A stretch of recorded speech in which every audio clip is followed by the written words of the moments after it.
Kalau kita bicara tentang karena Kakak Ananda dari kecil sudah banyak, dapat insight terkait mungkin dunia politik gitu ya dari Bu Baya katakanlah gitu. Itu sebetulnya menjadi tantangan tersendiri kah? Atau ada beban tersendiri atau justru sebetulnya itu blessing gitu, Kak? Nah, kalau itu tergantung sudut pandang kayaknya. Mhm, Karena fasenya rasanya hampir semua kita gitu ya.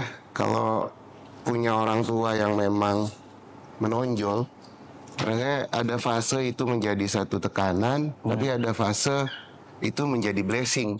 Sebenarnya mungkin itu kan sudut pandang kita. Dulu-dulu ya kalau boleh jujur, ya sempet lah iri dengan kawan-kawan di masa kecil itu. Wah, mereka bisa main sama orang tuanya penuh waktu yang penuh, Mhm, dan mereka bisa banyak hal gitu. Nah dulu sempat ngambek lah, kalau anak kecil kan ngambek ya. Dulu sempat ngambek dan protes soal itu. mhm, Tapi kan berjalannya waktu, akhirnya mungkin pendewasaan namanya, akhirnya bisa melihat dari sudut lain. mhm, eh itu pas kuliah lah, terutama mulai bisa diskusi soal banyak hal, soal baik mulai dari pelajaran, mulai kehidupan dan semua hal gitu. Nah ternyata mamah nih spesial gitu, artinya nggak sama di ini, lebihnya nggak sama sama orang tua yang lain. mhm, Artinya ya buat saya ya nggak sama buat dari orang tua yang lain, sehingga bisa belajar lebih banyak dan lebih komplit. mhm.